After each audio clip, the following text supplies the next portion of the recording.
آج ہم نے جو تلاوت کی ہے اس میں سورہ مؤمن، سورہ حامیم السجدہ اور اس سے پہلے سورہ زمر کی آیتیں بھی تلاوت کی ہیں۔ سورہ زمر میں اللہ تعالیٰ فرماتا ہے قیامت کے دن کا منظر، کیسے قیامت قائم ہوگی۔ وَنُفِخَ فِي الصُّورِ فَصَعِقَ مَنْ فِي السَّمَاوَاتِ وَمَنْ فِي الْأَرْضِ إِلَّا مَنْ شَاءَ اللَّهُ، سور پھونکی جائے گی۔ ہوگا کہ ایک وقت آئے گا اس کا جب دنیا اینڈ ہونے والی، ختم ہونے والی ہے۔ سائنس بھی آج اس بات کو تسلیم کر رہا ہے کہ یہ جو سولار سسٹم ہے اس کی ایک عمر ہے، اس کی ایک ایج ہے، اس کے بعد یہ ختم ہونے کے قریب آئے گا۔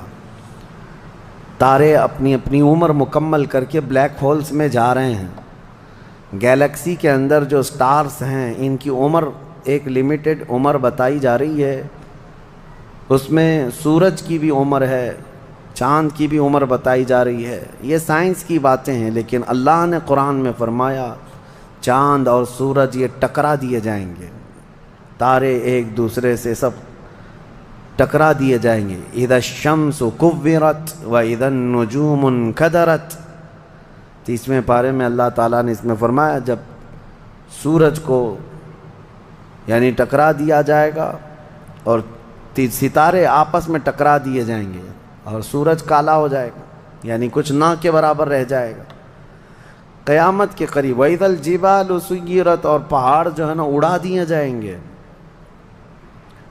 اور سمندروں میں آگ لگا دی جائے گی، زمین پوری ختم کر دی جائے گی۔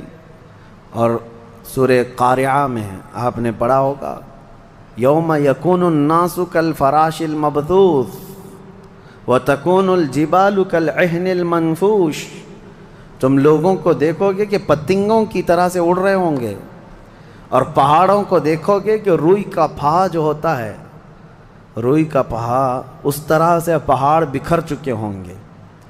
اور اس کے بعد یہ قیامت جو آنی ہے اس کا یعنی پروسیس کس طرح سے، شروعات کیسی ہوگی، وہ ایک لمبی گفتگو ہے۔ مختصراً عرض کرتا ہوں کہ آیات حضور اکرم صلی اللہ تعالیٰ علیہ وسلم کی احادیث میں جو نشانیاں بیان کی گئی ہیں اس اعتبار سے قیامت کے قریب بڑی بڑی نشانیاں آئیں گی۔ دجال آئے گا، دابۃ الارض آئے گا، یاجوج ماجوج نکلیں گے، پھر اس کے بعد سورج پچھم سے نکلے گا۔ یہ سب بڑی بڑی نشانیاں ہیں۔ حضرت عیسیٰ علیہ السلام کا نزول اس سے پہلے، یہ سب ہو جانے کے بعد پھر روئے زمین پر سے مسلمان ختم ہو جائیں گے۔ پھر ایک وقت آئے گا کہ جب سب لوگ اپنے اپنے کاموں میں مصروف ہوں گے، کوئی کسی کو پڑی نہ ہوگی، اور پھر دنیا میں سب اپنے اپنے کاموں میں اس طرح سے مصروف ہوں گے، کوئی کپڑا کاٹ رہا ہے، کوئی دودھ دوہ رہا ہے، کوئی کھیتی باڑی میں ہل چلا رہا ہے۔ اللہ تعالیٰ قرآن میں فرماتا ہے کہ تم دیکھو گے ان زلزلۃ الساعۃ شیء عظیم یوم ترونھا تذہل کل مرضعۃ عما ارضعت وتضع کل ذات حمل حملھا، اچانک ایک سور کی آواز آئے گی۔ وہی سور آج ہم نے تلاوت میں پڑھا ہے۔ اسرافیل علیہ السلام اللہ کے ایک فرشتے ہیں، ایک باجے کی شکل کی چیز وہ لے کر کھڑے ہیں، وہ بجانا شروع کریں گے۔ شروع میں دھیمی دھیمی آواز آئے گی اور یہ آواز بڑھتی چلی جائے گی، یہاں تک کہ یہ آواز اتنی سخت ہو جائے گی کہ جو جہاں تھا وہیں کھڑا رہ جائے گا۔ کپڑا کاٹ رہا تھا اس کے ہاتھ سے کینچی گر گئی، جو کھیتی باڑی کر رہا تھا، ہل چلا رہا تھا، وہ وہیں کا وہیں رک جائے گا۔ دودھ دوہنے والا اس کا ہاتھ ویسے ہی رہ جائے گا، یہاں تک کہ حاملہ عورتوں کے پیٹ سے بچہ نکل کر گر جائے گا، جو عورتیں حمل سے ہوں گی۔ اور اس کے بعد پھر ایسی غشی، پھر سب پر موت طاری ہوگی اور زلزلے آئیں گے اور پوری زمین کو ہلا کر کے ختم کر دیا جائے گا۔ یہ قیامت سے سور پھونکنے پر سارے انسان جتنے روئے زمین پر ہیں سب کے سب ختم ہو جائیں گے۔ اس کے بعد اللہ تعالیٰ فرماتا ہے ثم نفخ فیہ اخری، پھر دوسری بار سور پھونکنے کا حکم ہوگا۔ لیکن کیسے؟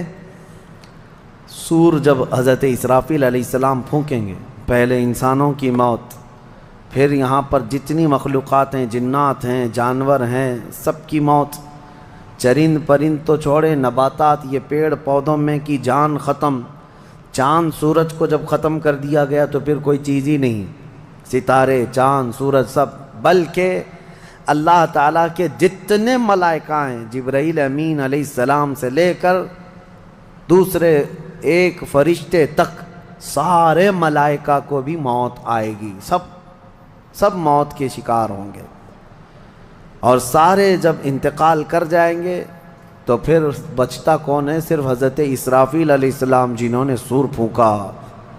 اب ان کو سور پھونکنے کا حکم جو تھا وہ کہا جائے گا روک دو اب، پھر اللہ تعالی حضرت اسرافیل علیہ السلام کو بھی موت طاری کرے گا، اور روح نکالنے والا فرشتہ کون ہے؟ ملک الموت عزرائیل علیہ السلام۔ اب تک یہ سب کی روح نکال چکے ہوں گے، اور پھر اللہ تعالیٰ عزرائیل علیہ السلام کی بھی روح نکال دے گا۔ عزرائیل جو سب کی روح نکالتے ہیں، ان کو بھی موت ہے، ان کو بھی موت ہے۔ اور پھر ہم نے پڑھا کل شیء ہالک الا وجہہ، ہر شے فنا ہو جائے گی سوائے رب العالمین کے۔ کل من علیہا فان ویبقى وجہ ربک ذو الجلال والاکرام، جو کچھ بھی ہے سب فنا ہو جائے گا، تمہارے رب کی ذات صرف باقی رہے گی، کوئی نہیں باقی رہے گا۔ پھر جب مولا کی مرضی ہوگی، رب تبارک و تعالیٰ دوبارہ اسرافیل علیہ السلام کو اٹھائے گا، اسرافیل علیہ السلام دوبارہ اٹھیں گے، اور پھر ان سے کہا جائے گا دوبارہ سور پھونکو، پھر سے پھونکو۔ اب جب دوبارہ حضرت اسرافیل علیہ السلام سور پھونکیں گے تو یہ زندگی کا سور ہے، پہلے والا یہ نفخہ اولا اس کو کہتے ہیں، وہ موت کا تھا، اور نفخہ ثانیہ حیات کا ہے، زندگی کا ہے۔